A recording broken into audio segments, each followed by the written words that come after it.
Oi, gente querida das redes sociais. E aí, bora lá para mais um capítulo do Atos dos Apóstolos. Hoje a gente vai fazer a leitura do capítulo 13. Vamos juntinhos? A primeira viagem missionária de Paulo. Barnabé e Saulo começaram o seu trabalho. Na igreja de Antioquia havia os seguintes profetas e mestres: Barnabé, Simeão, chamado o Negro, Lúcio de Cirene, Manaém, que havia sido criado junto com o governador Herodes, e Saulo. Certa vez, quando eles estavam adorando o Senhor e jejuando, o Espírito Santo disse: Separem para mim Barnabé e Saulo, a fim de fazerem o trabalho para o qual eu os tenho chamado. Então eles jejuaram e orando e puseram as mãos sobre Barnabé e Saulo e os enviaram na sua missão. Em Chipre, Barnabé e Saulo, tendo sido enviados pelo Espírito Santo, foram até a cidade de Seleucia e dali embarcaram para a ilha de Chipre.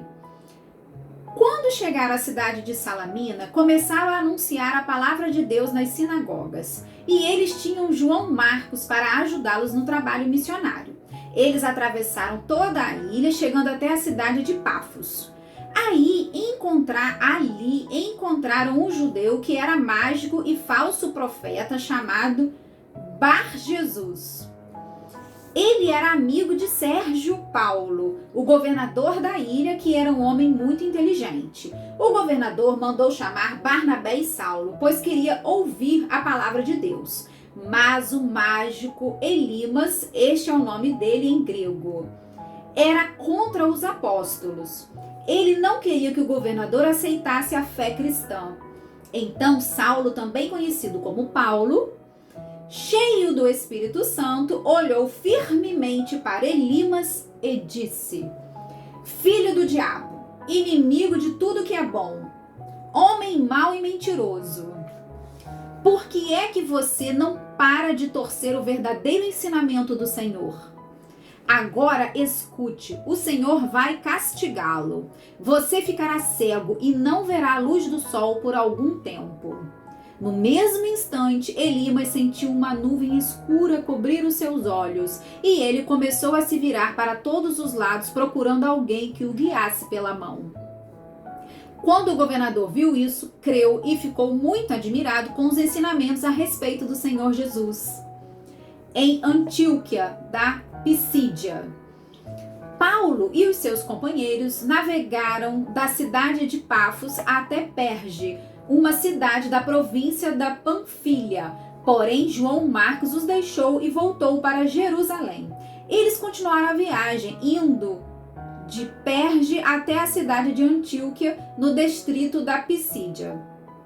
No sábado, entraram na sinagoga e sentaram-se. Depois da leitura da lei de Moisés e dos livros dos profetas, os chefes das sinagogas mandaram dizer a eles: Irmãos, se vocês têm alguma palavra para animar o povo, podem falar agora. Então Paulo se levantou, fez um sinal com a mão pedindo silêncio e começou a dizer: Homens de Israel e todos vocês não judeus que temem a Deus, escutem.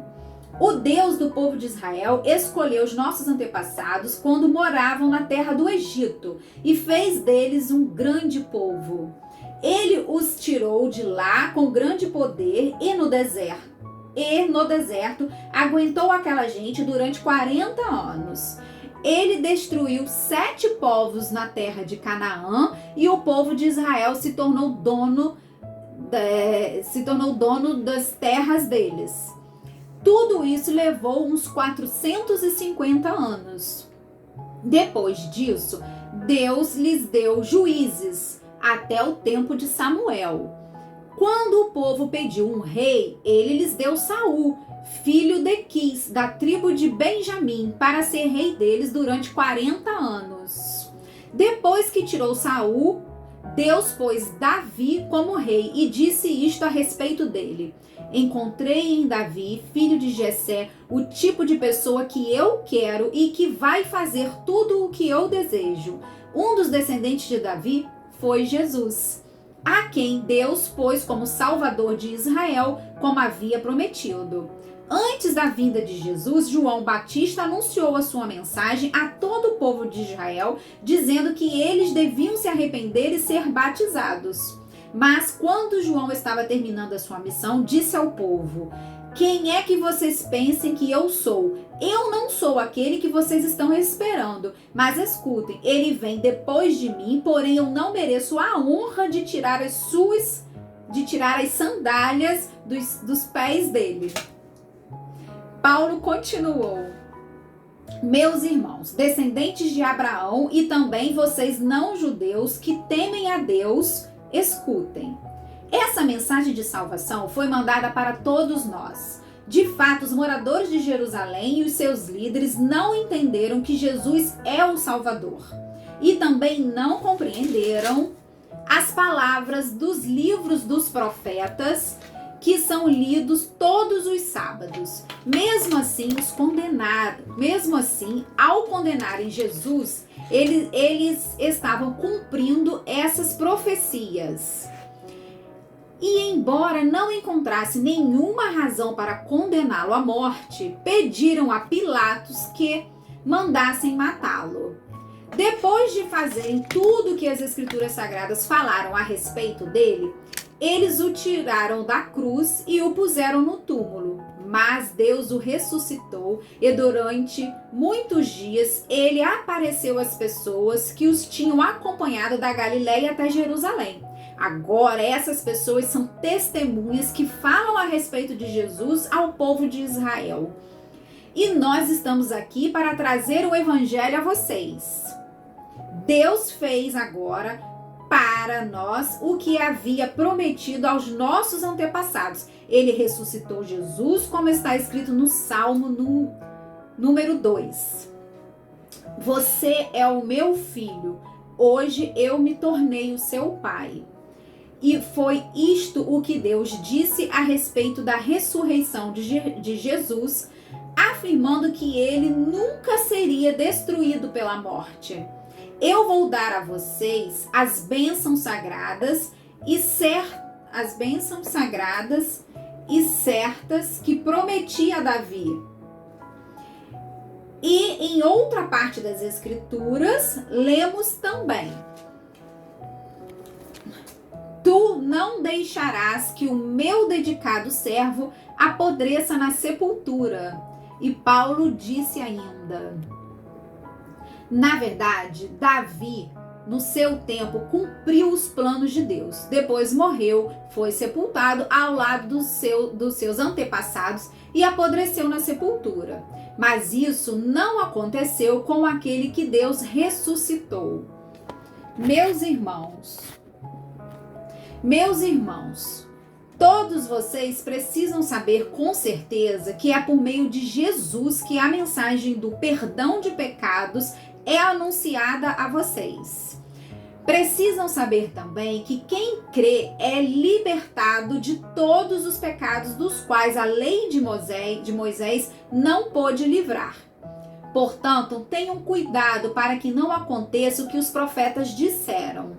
Prestem atenção, vocês que zombam de Deus, fiquem espantados e morram. Pois o que vou fazer agora é uma coisa em que vocês não acreditariam, mesmo que alguém explicasse. Quando Paulo e Barnabé estavam saindo da reunião, as pessoas pediram com insistências que eles voltassem no sábado seguinte a fim de falarem sobre o mesmo assunto.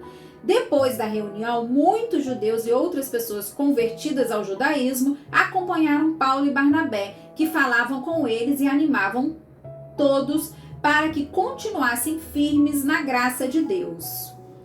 No sábado seguinte, quase todos os moradores da cidade foram ouvir a palavra do Senhor. Quando os judeus viram aquela multidão, ficaram com muita inveja. Então começaram a dizer o contrário do que Paulo dizia e o insultaram.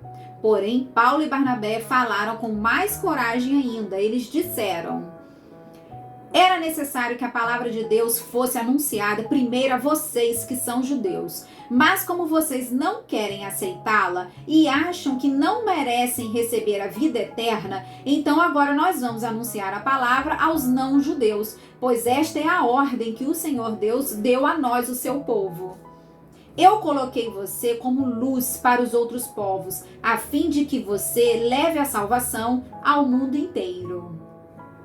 Quando os não-judeus ouviram isso, ficaram muito alegres e começaram a dizer que a palavra do Senhor era boa, e creram todos os que tinham sido escolhidos para ter a vida eterna. As palavras do Senhor se espalhou por toda aquela região, mas os judeus atiçaram as mulheres não judias da alta sociedade convertidas ao judaísmo e também os homens mais importantes da cidade, e começaram a perseguir Paulo e Barnabé e os expulsaram daquela região. Então os apóstolos sacudiram a poeira das sandálias em sinal de protesto contra eles e foram para a cidade de Icônio. E os cristãos de Antioquia continuaram muito alegres e cheios do Espírito Santo. E assim concluímos este capítulo 13, do livro de Atos dos Apóstolos. Até amanhã, pessoal!